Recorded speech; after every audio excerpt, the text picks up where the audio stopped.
ጤና ይስጥልኝ እንደምሰንብታችኋል ተመልካቾቻችን። በየሳምንቱ በሰዓት እንዲያዘጋጀን የምናቀርብላችሁ ለወጣቶች የተሰኘው ፕሮግራማችን ነው። ዛሬ አንዲት በጣም ታዋቂና የምታጓጓ ድምፃዊ አለች። በተለይ ለአዲስ አበባ ልጆች በከፍተኛ ደረጃ ተጨንቃ የዘፈነችው ዘፈን ስላለ ይህን ዘፈን ለመቅደኒያ በእርዳታ መልክ አቅርበዋለች። ዘፈኑን ታዲያ የአዲስ አበባ ልጆች ገዝታችሁ መቅደኒያንም ረድታችሁ ተዝናንታችሁም በአንድ ድንጋይ ሁለት ወፍ ታሳዩናላችሁ እገምታለሁ። ጨረታው በ5,000 ብር ተጀምረዋል። አንድ ወንድማችን 5,000 ብር አስገብቶ ዘፈኑን ወስዶታል። የአዲስ አበባ ልጆች ማንነታችሁን አሳዩ። ለሃሎ አዲስ አበባ ለሚለው ዘፈን ያላችሁን ፍቅር ለግሱ። እናያለን። ወደ ጀሪ ይመራል። ሃሎ አዲስ አበባ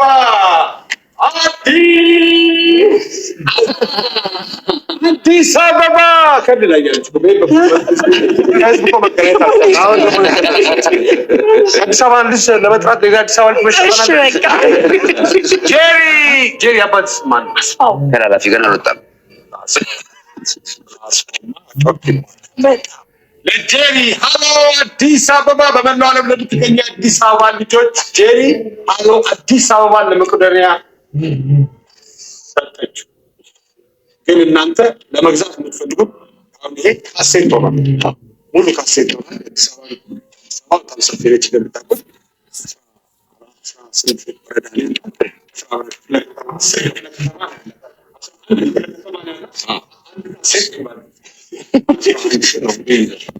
ስለዚህ ጄሪ 5,000 ብር ጀምሯል ቻሌንጁ።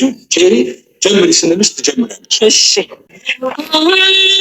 አስታውሳለሁ ፍቅር በውስጤ ይዣለሁ፣ አስብሃለሁ መቼም ማረሳ ፍቅር በውስጤ ባለ አልችልም እኔ ስልረሳ ተዘግቶ ቀልቤ ለፍቅር ተኝተ ካንጀት ከሆዴ ጀምሯል ብሷል መውደዴ ናፍቀዋል እናት አባት ከሁሉም እኔ ባስኩል ናፍቀዋል እህት ወንድም እኔ ግን ስፍስፍ አልኩል። ሃሎ አዲስ አበባ አዱገነት የኔ ናፍቆት ስትለኝ ማሆዴን ባርባር ይለኛል ናፍቆቴ ብሷል ብሷል ብሷል ፍቅርክ እንዴት ይረሳል ብሷል አይ ብሷል ፍቅርክ እንዴት ይረሳል። እንዳለ ነው ያስቀመጠችው። አብሮሽ ነው የተወለደው። ለጄሪ ግን ምንድን ደረጀና ሀብቴ እንዳልኳችሁ ሳንቲም አገዝ ነበር። የኔ ቤት ጎላ ሚካኤል የሀብቴ ቤት ቤት ልደታ ነው። የደረጃ ላይ ኮሜዲያን ቤት ደግሞ የአፍሪክ እና ሴንተራችን ምንድን ነው ማለት ሜክሲኮ ነች። የምንገናኝበት ለመመለስ ቅርብ ነው፣ ለልደታም ቅርብ ነው፣ ለደረጃ ደግሞ በጣም ቅርብ ነች። እና ራስቤን የሚባል ሬስቶራንት አለ ባለኝ እኔ ሄደን አንዳንድ ቢራ ሁለት ቢራ የምንጠጣበት ብዙ አንድ ቀን በታክሲ ተሳፍረን ውይይት የሚባል አለበት። በውይይት ተሳፍረን ስንሄድ ታክሲ የሚጥልህ ተግባረ ዕድጋን ከዛ አደባባዩን ተሻገር ነው የምትገባው ወደ ራስ ግሪን ዝናጣ ታክሲ እንደወረድ ሀብቴ ደግሞ አዲስ ጫማ ገዝተዋል። ወንፊት ወንፊት አለው ጫማው ወንፊት ወንፊት አለው። ገና እየሮጥን ስንሻገር ወይኔ ጫማዬው አስገባ ወይኔ ጫማዬው አስገባ ሲል ደረጃ ምን ቢሮጥ ነው እና ምን ያስደንቃል። ገና ስልክና መብራት ይቀረዋል። እንዴት ልቻለው በህይወቴ እንደዛ ተስቀያለሁ። በዶፍ ዝናብ ጭንቅላቴ ይዤ ቁጭ አልኩ። ከዛ በኋላ ሰሩትና አሁን ድረስ በደንብ የሚታወቀው ጆክ ያ ነው። የእነሱ ፈጠራ ነው። ገና ስልክና መብራት ይቀራል። ከዛ ሰርተውታል። እንደ ወደ ገደለው ማለት ነው። ወደ ገደለው ወደ ገደለው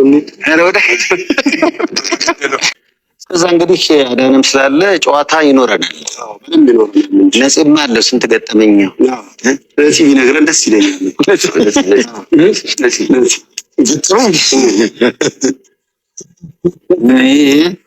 ስራ ገጠመኝ ነው በብዛት የሚኖረው እና መንገድ ላይ ብዙ ጊዜ የሚገርመኝ ሰዎች እንትን ትመስላለህ ይሉኛል።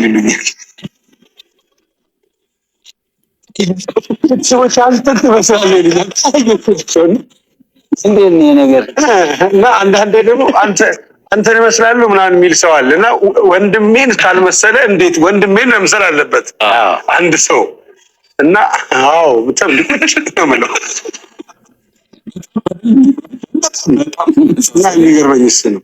አንድ ጊዜ የኖ ማስታወቂያ ሰርቼ ኖ ሪል ስቴት በማስተዋወቅበት ጊዜ የሆነ እንትን ቃል መጥቼ ነው ቢሮ እዛ ሊፍት ውስጥ ሰዎች ዲያስፖራ እንደሆነ ያስታውቃል። ልክ ስገባ ያልገነባነውን አንሸጥም ትላለህ። የት አለ? እኔ ማስታወቂያ ሳታይ ነው የምትሰራው። ህግና እንትን አለው አሰራራቸው ስቲል በደንብ ሳታይ አትስራ። ለሁለተኛው እዛው ላይ እንግዲህ እንደሚጠብቁት እንግዲህ አልሆነም ይሆናል ወይ ደግሞ የሆነ ነገር ተፈጥሮ ይችላል። እንደዛ ይሆናል። ከዛ ጀስት ተጠይቃቸው መብራት ችግር ነበረው። ለካ እዚህኛው ጋር የነበረው መብራት መንግስት ማሟላት እነሱ የማሟላት ያለባቸውን ጨርሰው የመንግስቱ ክፍተት ያው የአልሚኒየም ይመስላል። በጣም ረጅም ጊዜ እዚህ አትላሱ ጋር በጣም ትልቅ ችግር ነበር። መብራት አልነበረው እና ጨለማ ውስጥ ነው የምንገባው። ቤት ነው የምትመስለው። ገዝተውታል፣ ሁሉም ሰው ገዝተውታል። ያኛው በጣም አሪፍ ቦታ ነው ደግሞ የአትላሱ አትላስ በኩል ነፃነት ሲባል አትዞርም። ምንም ሰፈር የሆነ ልጅ እኮ ነኝ እኔ የፍሬሽ ማስታወቂያ ያኔ ካንጋሮን መሰራበት ዘመን በዚህ ላይ ደግሞ ማታም አመሻል እና ሌሊት ማዝማታዝ የሚባል መጨፈሪያ ቤት አለ ወሎ ሰፈር እና ኤፍኤም አንድ ነው ያለው እና እዛ ላይ ሲከፈት መሽታሮች ሊበጡ በደስታ ነቃ የሚሉበት ተኝቻቸዋለሁ። ምን የማልለው ነገር የለም። ያ ሌሊት 10 ሰዓት ላይ ያገኘኝ ሞቅ ብሎታል። እኔም ሞቅ ብሎ የማልተኛበት ፍራሽ ነው እንደመጣ እንደሚተኛ እነዚህ በተጫዋቹበት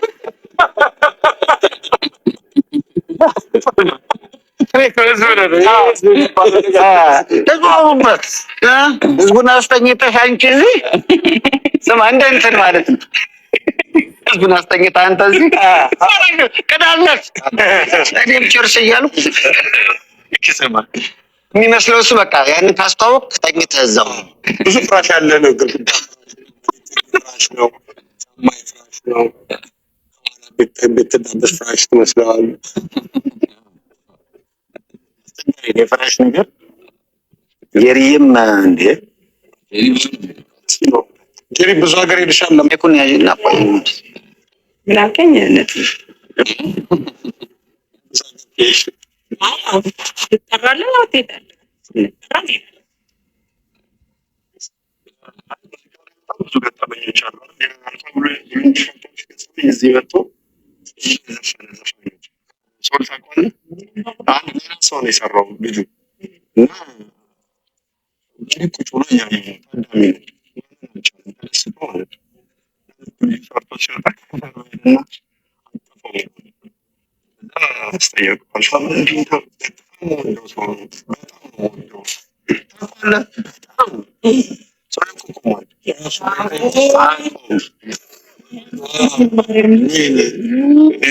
በጣም ወደው በጣም ማደንቀው ሰው ነው። በጣም ምናምን ሲለው እሱ ማን ነው ሲለው ዘቂ ይሆናል። እኔ ማንን አውቅ